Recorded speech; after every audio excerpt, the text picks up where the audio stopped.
माझा कानडा कैवारी सावळा हा माझा राजा गजरा झाला हरी गंगा आमच्यावरती अनंत उपकार करते, नदी आमच्यावरती अनंत उपकार करते, ती येणाऱ्या प्रत्येक वाटसरूला पाणी पाजण्याचं काम करते. मग ते झाड काट्याचं असू द्या नाही तर चंदनाचं असू द्या, त्याला पाणी देऊन त्याला वाढवण्याचं काम गंगा करते. येणारा तो पशु हिंस्र असू द्या नाहीतर तो गाय असू द्या, तिला पाणी पाजण्याचं काम परोपकाराचं काम गंगा करते. पण गंगेचा परोपकार हा सीमित आहे. महाराज असं म्हणतात गंगेचा परोपकार किती सीमित आहे, जोपर्यंत तिच्यात पाणी आहे तोपर्यंत ती परोपकार करते, पण ती आटल्यानंतर मात्र तिचा परोपकार थांबतो. गंगेचा परोपकार आहे परंतु तो सीमित आहे. माणसं सुद्धा एकमेकावरती परोपकार करतात. परोपकाराय इदम शरीर, हे शरीर सुद्धा परोपकारासाठी आहे. साने गुरुजी सांगतात की सी के काम जो आए उसे इंसान कहते हैं, पराया दर्द अपनाए उसे इंसान कहते हैं. कभी धनवान है जग में, कभी इंसान निर्धन है, कभी सुख है कभी दुख है, इसी का नाम जीवन है. जो मुश्किल में न कतराए उसे इंसान कहते हैं.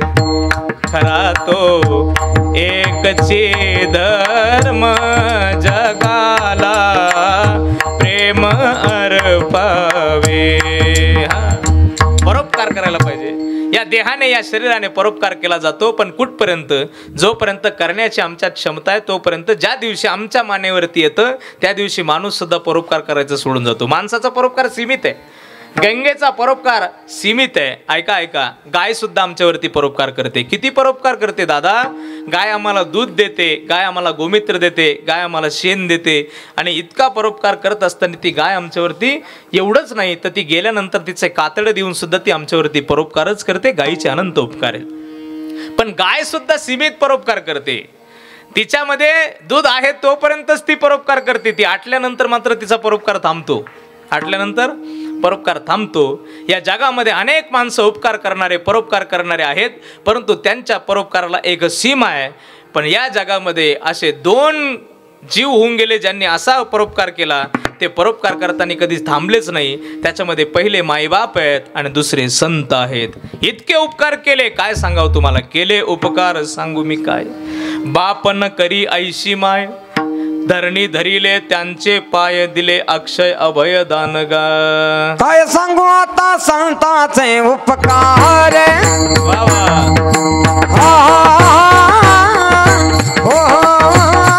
काय सांगू आता संतांचे उपकार.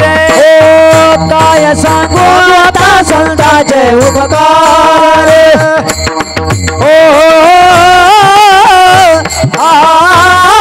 काय सांगू आता संतांचे उपकार. संतांचे उपकार.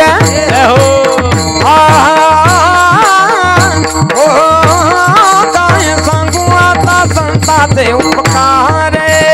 काय सांगू आता संतांचे उपकार.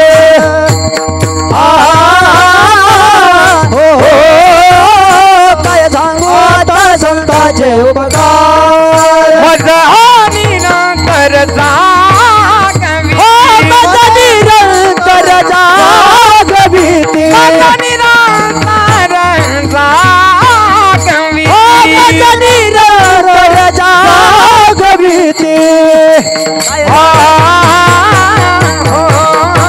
काय सांगू आता संतांचे उपकार.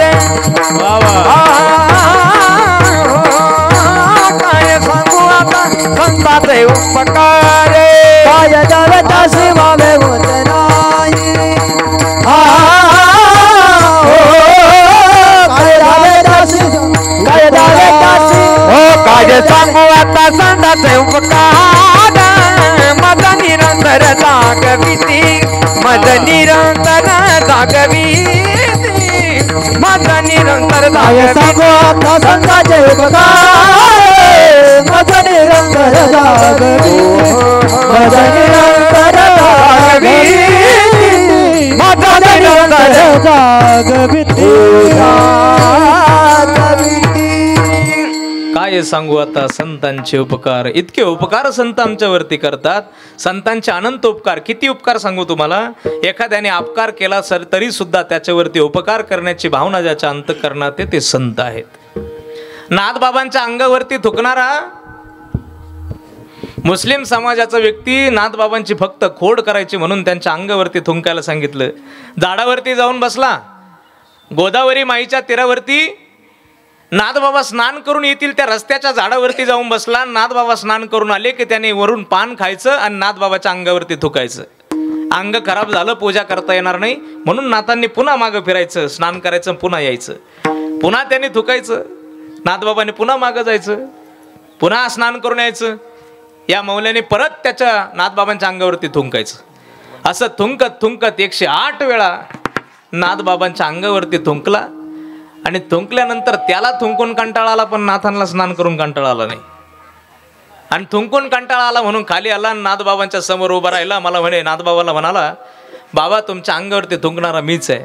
नाथबाबा म्हणाले, बाबा पायातली चप्पल काढ, म्हणा तुझ्या पाया पडू दे, पाया पडू दे. अहो तुमच्या अंगावरती मी थुंकलो, इतक्या वेळ तुम्हाला जो त्रास देणारा माणूस आहे तो मीच आहे, आणि पायातली चप्पल काढ, दर्शन घेऊ दे. नाथबाबा म्हणतात, मी किती ठरवलं असतं, पहा बरं का परोपकाराची भावना संतांची, मी किती ठरवलं असतं तर 5 वेळा गंगेचं स्नान केलं असतं अण्णा. त्यापेक्षा जास्त मनापासून निर्धार केला असता तर 11 वेळा, पण 108 वेळा नसता केला. तुझे इतके उपकार झाले माझ्यावरती, 108 वेळा तू माझ्यावरती थुंकला, त्यामुळे गंगा माईचं 108 वेळा स्नान करण्याची संधी मिळाली. हे संतांचे परोपकार आहे. कितीही त्रास देऊ दे एखाद्याने. अरे ज्ञानोबराची काकीतली जोळी हिसकताना विचार केला नाही कुणी. ब्राह्मण समाजातच जन्माला आले, त्रास देणारे सुद्धा ब्राह्मणच.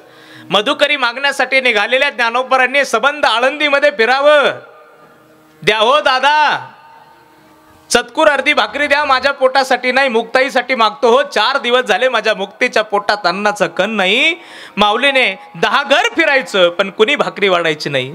ज्ञानोबरांनी उलट्या पावलाने फिरायचं तर कोणीतरी चतकूर भाकरी दिली की ज्ञानोबरांनी उलट्या पावलाने सिद्ध बेटाकडे निघायचं. ही चतकूर भाकरी माझी मुक्ती खाईल, कमीत कमी मुक्तीचं पोटाचं भागेल, जाऊ दे बाकीचे उपाशी राहिले तर चालतील, म्हणून उलट्या पावलाने सिद्ध बेटाकडे निघालेले ज्ञानोबा आहे. आता घाटावरती यायचे आणि घाटावरती आल्यानंतर विसोबा काका आडवे व्हायचे आणि काका म्हणायचे, कारे ज्ञान्या कुठं गेला होतास. ज्ञानोबरांनी हात जोडायचे, काका मधुकरीसाठी आलो होतो. काका, कारे कारट्या, आळंदी काय बाटवायची ठरवली की काय तुम्ही पोरांनी. संन्यासाचे पोर कुठले. ज्ञान्या आळंदीत दिसशील तर तंगडे तोडून हातात ठेवील तुझ्या. काखेतली झोळी विसोबा काकाने हिसकून घ्यायची, त्याच्यातलं पीठ मातीत टाकून द्यायचं, भाकरी मातीत टाकून द्यायची, पायाने चिरडून चाकायची आणि ज्ञानोबराला धक्का देऊन लोटून द्यायचं. चालता हो कारटा इथून. रडत रडत ज्ञानोबराने सिद्ध बेटात जायचं आणि सिद्ध बेटात जाऊन ताठी बंद करून हमसून धुमसून रडायचं. माऊलीने विचार करायचा, अरे या जगासाठी आयुष्य खर्च करायचं आणि या जगाने, या आळंदीने चतकूर भाकरी आम्हाला वाढू नये. माझ्या मुक्तीच्या पोटात अन्नाचा कण नाही म्हणून चतकूर भाकरीची अपेक्षा या आळंदीकडे केली तर अक्षरशः चतकूर भाकरी सुद्धा आळंदीने वाढू नये म्हणून त्रागा करून ज्ञानोबरांनी ताटी बंद करून हमसून धुमसून रडावं आणि रडणाऱ्या ज्ञानोबराचा मुसमुसण्याचा आवाज ऐकायचा. आणि ज्या मुक्तीच्या पोटात 4 दिवस झाले अन्नाचं कण नाही, जी मुक्ती भुकाने व्याकुळ झाली, त्या मुक्तीने ज्ञानोबराचा आवाज ऐकायचा आणि यायचं. ज्ञानोबरांनी विचार करायचा, मुक्तीने ताटीच्या बाहेर विचार करायचा, माझा ज्ञानादादा माझ्यासाठी मधुकरी मागण्यासाठी गेला होता, या आळंदीने भाकर तर दिलीच नसेल, पण कुणीतरी संन्यासाचा पोर म्हटलं असेल, कुणीतरी कारटा म्हटलं असेल, कुणीतरी शिव्या दिल्या असेल. माझा ज्ञानादादा रडतो हा उगाच रडत नाही. त्या मुक्तीने ताटीच्या बाहेर उभं राहायचं, ज्ञानादादाला सांगायचं, दादा अरे जगाला शिव्या देण्याची जगाची सवयच आहे, परंतु दादा तुला असं करून चालणार नाही, त्रागा करून चालणार नाही. दादा आपण योगी आहोत आणि योग्याचा धर्म आहे. योगी पाव न मनाचा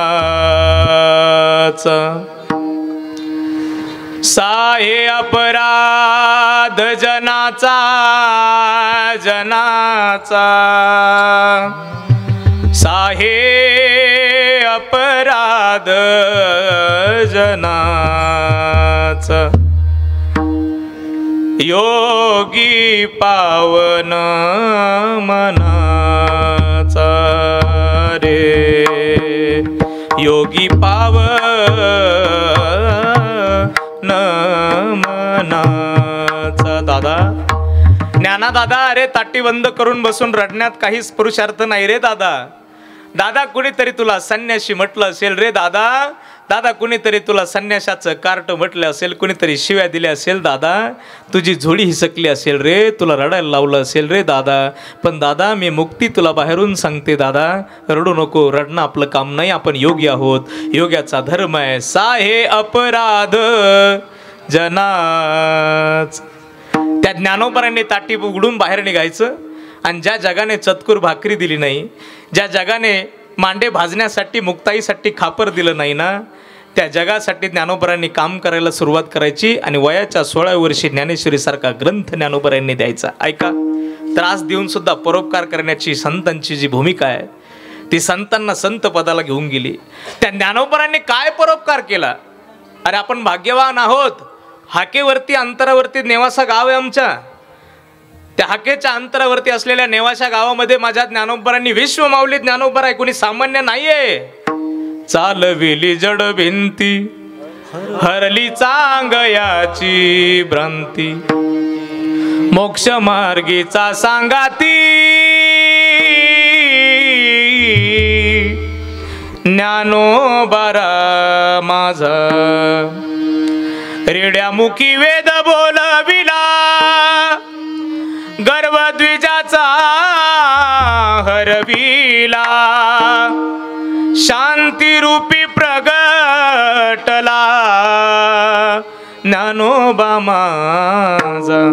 गुरु सेवे लागी जाण शरण एका जनार्दन, चैतन्याचे जीवन ज्ञानोबा माझा. चैतन्याचे जीवन ज्ञानोबा माझा. ओ चैतन्याचे जीवन ज्ञानोबा माझा. चैतन्याचे जीवन ज्ञानोबा माझा. साधकांचा मायबाप दर्शन हरिता, साधकांचा मायबाप दर्शन हरिता. सर्व गटी सुखरूप ज्ञानोबा माझा. सर्व गटी सुखरूप ज्ञानोबा माझा. सर्व गटी सुखरूप ज्ञानोबा माझा. सर्व गटी सुखरूप ज्ञानोबा माझा. ज्ञानोबाराया माझ्या तुकोबाराया. ज्ञानोबाराया माझ्या तुकोबाराया. ज्ञानोबाराया माझ्या तुकोबाराया. ज्ञानोबाराया माझ्या तुकोबाराया. ज्ञानोबाराया माझ्या तुकोबाराया. ज्ञानोबाराया माझ्या तुकोबाराया. ज्ञानोबाराया माझ्या तुकोबाराया. ज्ञानोबाराया माझ्या तुकोबाराया.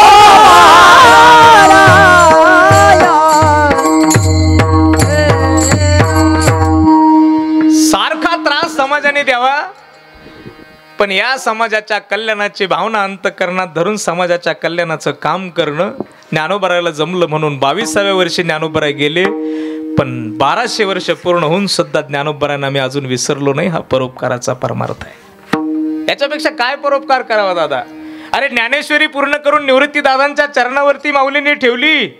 दादा ही ज्ञानेश्वरी ही तुमची कृपा आहे दादा, आणि तुमच्या कृपेने ही ज्ञानेश्वरी पूर्ण केली. आजवर मी तुम्हाला गुरुदक्षिणा देऊ शकलो नाही दादा. ही ज्ञानेश्वरी तुमची गुरुदक्षिणा आहे.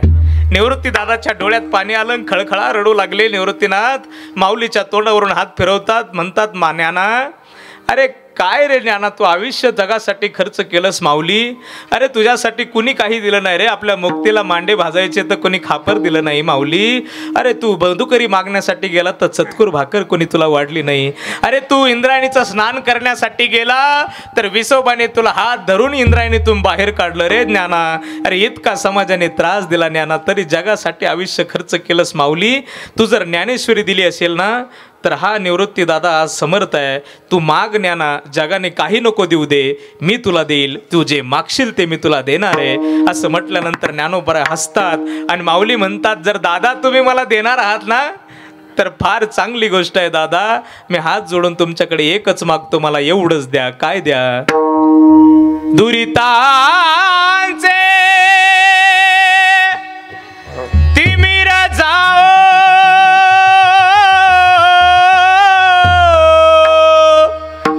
विश्व स्वधर्म सूर्य पाओ, जो जे वांचिल तो ते लावो, प्राणी जात आता विश्वात्मके देवे,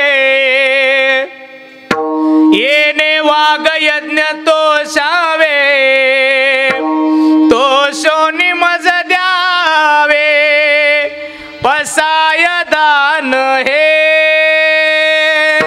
द्यायचंय दादा, तुला द्यायचंय दादा, मला पसायदान दे, पसायदान दे. आणि पसायदानात सुद्धा माऊली मागतात, दुरितांचे तिमिर जाऊ.